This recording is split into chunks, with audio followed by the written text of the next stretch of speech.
3,300 per crossing, or is that for both crossings? Or is it 3,000 It's per crossing. per crossing? Yes, because what's not being mentioned here, I failed to mention, is that it also comes with crosswalks.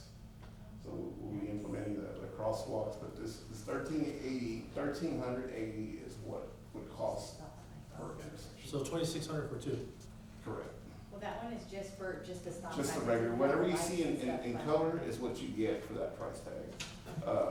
And the crosswalk, including the crosswalk too.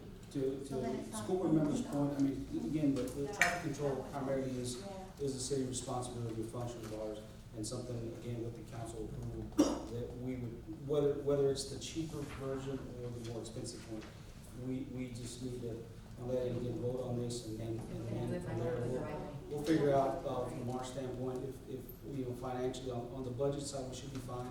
So it's when we, and I think all the council knows, when we start talking about bigger ticket items, is where we start talking about, you know, shared cost. This is, to us, is not a significant cost, but anyway. I'm personally in favor of the first option, getting both of them knocked out and putting stop signs on both crossings. But of course, it's y'all's decision. I'm just Thank gonna you. comment, I'm Thank you. for the ones that has a light, if we're gonna do it, might as well do it right, Yeah. because, I mean, it defeats the purpose.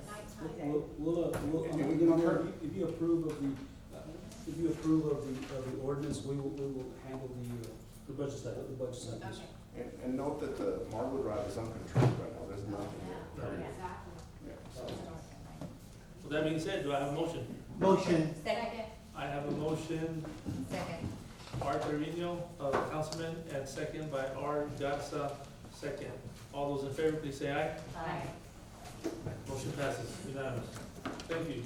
Moving on to 9E. Discuss and consider authorizing the city manager to execute the street light installation agreement with AEP Texas for LED conversion project. Council, this is an item that the city manager is going to take care of. I would just like to, if y'all could turn to the section where it's labeled AEP Texas, Yes, it's page 181. take a look at the price tag of what this is going to cost the city. Mayor and council, Mayor Pro Tem, excuse me, council, what I want to show you all up here, probably doesn't make a lot of sense, but it will in a minute. This here are all your streetlights in Pearson. This is a map of all your streetlights. So when folks ask, what is the city, one of our functions, this is one of them. We are responsible for maintaining light coverage throughout the city. This is a map, we received this from AEP. So what it is, if Crystal were to be on one of these, it'll show you the details to that light. So it'll tell you everything you need to know, where it's at, the longitude, it'll give you all the information. So whenever we jump into this, what we're saying is we're gonna replace all of these lights with LED lights. This is what this project is. So we anticipate some cost savings by going to LED. This is gonna be the last of the remaining unallocated ARP money that we're gonna be using. And then we anticipate using some funding from our streetlight budget to cover the remaining costs. It isn't cheap. It's about, total about $58,000. You also have some requests, what I did was right here somewhere, for some additional lighting. Part of what I wanted to get conveyed to the council on this, and we're approving lighting, keep in mind that as you add on more lights, you're adding on to the cost. So whoever it is that we add customers to, now in saying that, do some folks need lighting or do they require lighting? Potentially, yes. But as you can see, it's a task to see, to gauge who and where the lighting is needed, right? Because we're looking at, again, 450 lights. So we have a budget of about $120,000 for streetlights, the city does, that you, the taxpayer, pays for. There are been some requests for streetlights, adding to what we currently have. But as again, I don't know how many lights the city has taken on from its inception. So we started out with, as we keep adding lights, you keep adding to, in essence, to your bill. That's what happens, and to that end, it's not a big deal to add on one light. It starts becoming a deal when you add on 50 or 100 or 200 lights, which is what we have, 450 lights. So I just wanted to point that out, that there is that request. We believe that we can add some additional lighting to some of this and some of the requests. But again, as you can see, you have to strategically look at, so one of the things, I'll give you an example. One of the things that I was looking at was the lack of lighting around some of the schools. Okay, and I don't keep going back to schools, but we're talking high traffic areas and areas where potentially you could need some other lighting. We've also talked about lighting all the way out on Business 35. There's no lighting out there. There's no lighting on Power Plant Road. Now, we're responsible for some of that. That's some of what is on us. The other piece is trying to work with our partners. But in saying that, again, we recognize, if you look at Gilliam Road's the same way. Now, I'm not suggesting that we put 100 lights on Gilliam Road, but there is potentially a need. So I want to make sure that to convey the council on this. This is a project that we want to replace all the LED lights, all the lights with LEDs, and then we're looking again at probably installing, I'd say probably an additional 10 to 15, maybe 20 additional lights at some locations. And so, again, there's no, I wish I had a better answer for you guys as far as where all the lights are needed, because there is a lot of requests. Believe me, there is requests that sometimes come verbally, in writing, we get it. Right. So you're saying that we approximately pay $120,000 a year for lighting, we budget $120,000. street lighting? Yes, sir.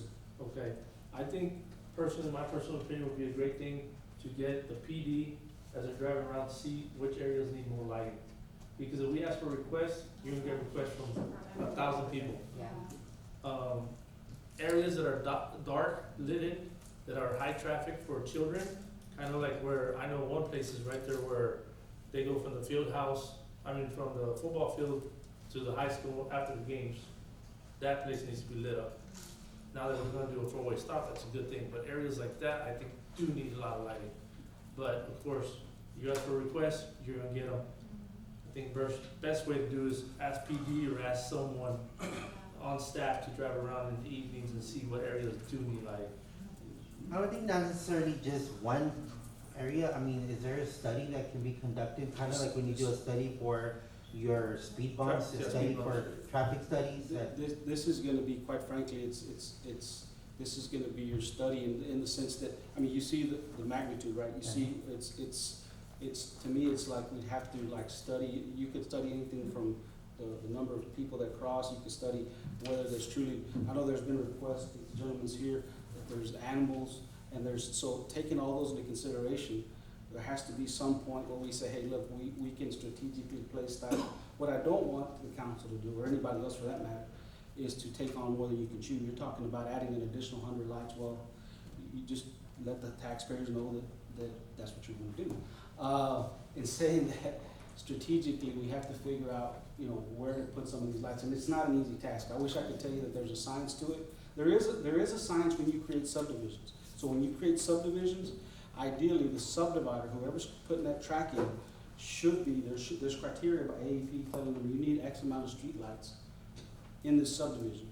The unfortunate thing with some of these subdivisions is that was never a consideration. So you don't have, somebody went and built something and there was never a consideration for maybe we need a light out here, right? Whenever that subdivision was built. So that's what we run into sometimes. We run into quite a bit. That there isn't that. I think I'm looking more into, okay, what's our main priority? What areas are gonna be the top priorities that we need to focus on and spend the money there?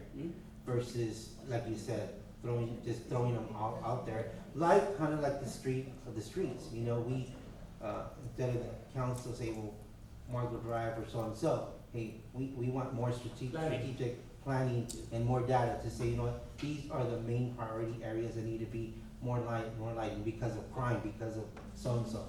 Things like Just that. to let the council know, it's roughly $250 a year per light. Right. You're roughly. Now, isn't this the project you brought forward a while It back was, that these LED lights should have been up? No, sir. No, No, it's sir. not? We brought the project, yes, but this is the actual contract. This is you saying, yes, I want to do this. So once we say yes to the 424, within 30 days we make payment, and that's when the project starts.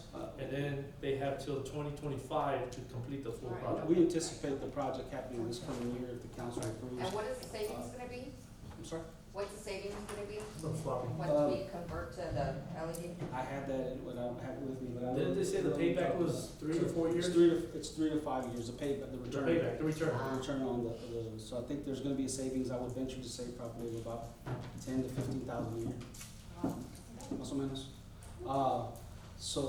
You know, we're looking at a return, but again, as you look at that, as you look at the savings, right, you look at, again, if you're adding accounts, the savings goes, you don't have, you start, going the other way. But again, I know that there's requests, and quite frankly, from a council standpoint, we could look, and I thought about looking, well, I actually did speak to the chief, if there's a way to track, responses to criminal activity. That was another thing that we had a question on. I don't know where he's at. Mr. Reyes, I have a question, I have a comment. So I know that a while back there was comments made that, oh, they're just doing it in a certain precinct, in a certain precinct. Is there a way that we can target, like, not just do it in so many areas, just make sure that it's evenly divided within our communities, within our precincts? Well, these lights are already in place. If you look at this map, and now, if anybody can tell me, I had a tough time distinguishing, because to me, they look pretty even. They look even in the Yeah. sense that if you.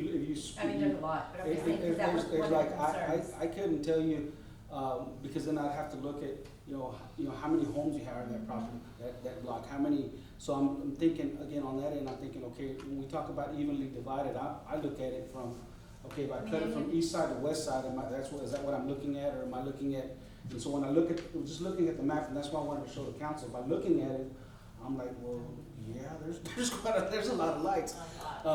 That's a lot of lights, and if Crystal enlarges the light, and enlarges that little, I don't know if you can. And those LED lights are bright. If you enlarge that, I mean, you can see that it looks really concentrated now, but you can see, you can see every intersection. You can see all the intersections. You can see everything from, you know, again, how powerful the light is. You have some most of them are 250, but that's what we have. Well, council, we have a contract in front of us, that AEP has provided to us. Bobby, have you had an opportunity to review this contract?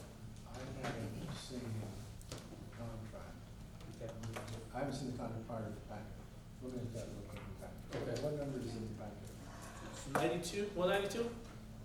It's pretty straightforward, I thought. The other one was I saw the packet first, when you sent it. I think it's 192. So they're gonna be 192 or 186?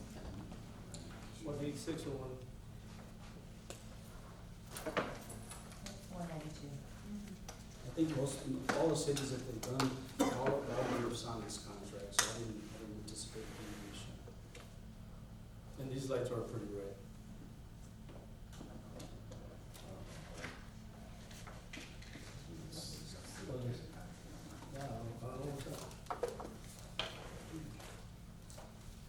There's a list, I know I have a list of lights, I know that I had them, I don't know if I did them, that were conveyed to the council. I know there's somewhere.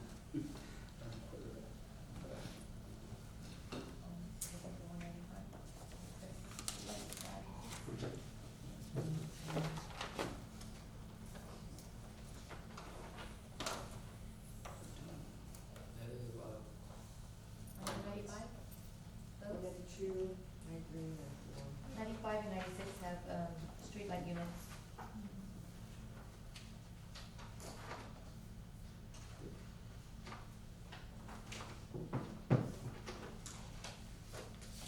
Is this something that is this something we can take, with us into the community? As far as like town halls or something, get their feedback? I mean, you can do whatever you want, council member, from my standpoint, however it is you want. I don't have, honestly, I don't have I wish I was an expert in power. I'm not. I mean, I've asked questions of spacing. I've asked AEP, do they have any spacing requirements? They have recommended spacing requirements, but there is no, so there's a lot, and you're probably talking, at least just to pay for the study, I would venture to say you're talking at least $10,000–15,000 for a study. So, if you wanna add that on top of the actual construction. I'm just asking, not on the contract, I'm Yes, sir. saying as we move forward to light replacements or Yes, new sir. lights, Yes, sir. let the people Yes, sir. give us their feedback. We can, on that end, what we have, and actually we're working on is a policy for requests for streetlights. And again, there is no, I wish I could tell you that I don't know enough about, what the process should be, regretfully, but it's something that we know we need to work on, and we can't approve everybody, right? I mean, we can, but there's times, the other thing about this is that sometimes folks will have to just take on that light themselves. They have, anybody that has, that really desires to have a light can do that. Now, I'm not suggesting that's what they do, I'm just saying that is an option. If they feel that, hey, you know what, I really wanna have a light here, I mean, but in saying that, you as a council, I would venture to say from a taxpayer perspective, would have to make some determination as to how much you're willing to absorb. From a finance standpoint, if you're willing to absorb, $200,000 budget, or, and then you wanna look at raising taxes, that's another consideration. Yeah, because I can tell you, I want a street light on a light on my Me too. street, No problem. because, Uh, Council, Bring it. Let's go. city attorney has no issue with the contract, it's basic, good to go, he's reviewed it. So with that being said, if there's no further questions or comments, may I please have a vote, Motion. motion by R. Garza, second by A. Garza, all those in favor, please say aye. Aye. Unanimous, motion passes. Moving on to item 9H. 9F. G. I found the street light, sorry guys, I went fast, but this is. I'm sorry. Past it. Nine G. Sorry, I didn't find it. 9F. This is the- No, this one's my engineer. 9F, sorry. It's 9F. Discuss and consider awarding a contract for engineering services and authorizing the city manager to negotiate and execute a contract with the selected firm. This item is city manager, so if you please take the podium. Yes, Mayor Pro Tem and Council, this item is for an engineering firm, to move forward. What we're working on now is, we're in the process of working with the Water Development Board. We've been working with them, for the construction of primarily right now, the construction money for Business 35 and I-35. We're to a point where we need to select an engineer and get them to help us finish off the process. We also have, but we need a firm that quite frankly has some specialization in the Water Development Board. What this firm does, and one of the group we're working with, they have a person that's dedicated to just the financing side of, which is what we need a lot of help with, of financing projects. We believe we have the funding set for the water side of the projects. If y'all recall, we talked about 4 projects for the Water Development Board. One is the extension of water services for the Business 35. The other one was for a water well, storage tanks, and then Colorado, replacement of a 10-inch line on Colorado Street. What we're moving forward with, and what we've tentatively received information from the Texas Water Development Board, is they're willing to fund us on the water side for Business 35 extension, and the Colorado one. So those 2 projects, and then we're able to get about $1 million in loan forgiveness. We thought it was gonna be more than that, but I think $1 million's better than nothing. So we're looking at hiring this firm to help us finish this off, and then we're still waiting on a response from our application for the sewer project. The sewer project is not gonna be cheap. So I don't know that number yet, but I'm asking for your approval of hiring that engineering firm to move forward, and hope to have some. This will be a busy 6 months. We will have a lot of decisions to make. Fred, this company that is recommended by staff is the only company that got a 10 on the financing. Yes, sir. Why is that? Yeah, they have, again, they have, of all the applicants, they have a person, dedicated person just to fund it. Meaning, they help us with applications, they help us with the funding agencies. Is that any extra charge? No, well, they help you with the application. So part of what they're doing is, what we're saying is, we don't pay unless we get the money. So, hopefully that makes sense. And why do the other companies all have 5? Do they not have someone, A or? lot of them, they rely on their engineering group. A lot of them are just, they're usually just engineers. And they, I'm not saying that they won't help you with the funding, but they don't have